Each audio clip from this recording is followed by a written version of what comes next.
Okay, today we're going to be making scrunchies out of complete trash. We're talking upcycling, repurposing, going green, whatever you want to call it. We're going to make these out of trash, guys.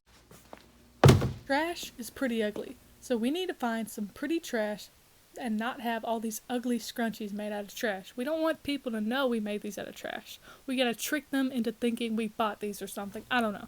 So I have a bunch of leftover tulle just from my church's activities that we were just gonna throw away, so I'm gonna use this. You may be thinking, well, most people don't have tulle in their trash. Well, this is my trash. This isn't about you. This is about me making scrunchies out of my trash. Okay, so I have a ton of white tulle, and I've been seeing a lot of scrunchies like this, and they look super cute. Well, actually, this one doesn't look really cute, but this one really does. And wow, this one looks amazing, but I would never enslave my worms. So I raided my church's VBS cabinet, and I found all these pom-poms. I've got some in pink, and some in white, and some in yellow, and I plan to make one for each of my friends. And basically, I got all these pom-poms from this giant Ziploc bag I found of them. And now to actually make the scrunchies. To be completely sustainable, I used the elastic from an old face mask, so all of it was made out of trash. It was very difficult to sew this because you could barely see the tulle. And if you like torturing yourself, you may want to take up this project because it's nearly impossible to see if your tulle is overlapped. This was my first time sewing the project, and it turned out pretty terrible. I found that tulle scrunches up as you sew it, so you want to get a longer piece than you expect you need. And I would advise you to use matching fabric or you're just going to end up with a really long, ugly snake. This was nearly impossible to turn inside out, so I would make it wider than you think you need as well. The end result was so awful, but I decided to try again anyway. Second go round was a lot stronger. I made my fabric 6 inches wide and folded that over and sewed it with a white thread, and it looks so much better. It actually takes up way less time to make it wider because it's so much easier flipping it inside out. I discovered it looked pretty awful if you only have 5 pom-poms in there, and I decided to add some more. I was thinking my friend has a sister, maybe her sister wants one. Nobody wants one of these ridiculous things. I asked for everyone's opinion on Instagram. The results were almost overwhelmingly negative, saying it was really stupid, but I had 4 people tell me it was cute, so I decided to make another one anyway. I made the next one out of the yellow pom-poms, and I think it even turned out worse somehow. I don't know how, it should have been better, but somewhere I messed up, and I just made it way too thin, so the pom-poms are really just scrunched up together, and it looked pretty ugly. But I had fun doing it, and that's all that counts.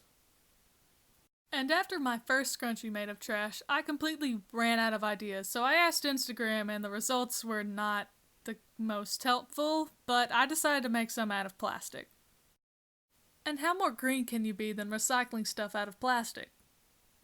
I cannot even describe how horrible the sound was of my needle piercing that plastic over and over again, and it really gave me a headache, but I finished it, so when I flipped it inside out, I was just downright horrified at my results. Look at this. I'm sure this plastic scrunchie would have worked if it was made by someone who could actually sew, but mine just turned out like a shower bonnet. Y'all ever be trying to sleep, but your body's like sustenance, so you dig around trying to find a light snack before bed, but you end up with something like this? Okay, so it's the next morning, I'm ready to— Oh, he's got a cowboy hat! So next morning I'm ready to wash this out now. Somehow I managed to rinse out an old Cheeto bag without my roommate noticing. So I cut the bag into strips and sewed those strips together so it'd be long enough to make a scrunchie. I then failed at threading my needle 3 times, but then I finally got it and sewed it together. This was honestly pretty satisfying to sew, but as I tried to flip it inside out, I found that there was a problem. The thread didn't really mix well with the Cheeto bag, so I couldn't flip it out like I wanted to, but I left it on the gray side and it looked okay. I soon found that this fabric, as you would say, had absolutely no structure to it, so it really didn't look very good on my wrist, which was the sole purpose of creating it. Oh well. Oh, and since we're being environmentally sustainable, I need to tell you a quick story. So I got this succulent for my dorm, but it looked like it was starting to grow mold, so I read online that you can put cinnamon on the dirt and it should take the mold away or something. But I found this little snail on my succulent, and I'm pretty sure cinnamon isn't good for snails. So I gently rinsed all the cinnamon off the snail. Somehow my roommate didn't notice this either, but then I decided to take it outside where it could live in a better home. A quick Google search told me to put my snail in a secluded area, so I went off on a journey to find a perfect place for my snail. I know I said secluded, but I meant a shaded area, so once I found my snail's new home, I set him down.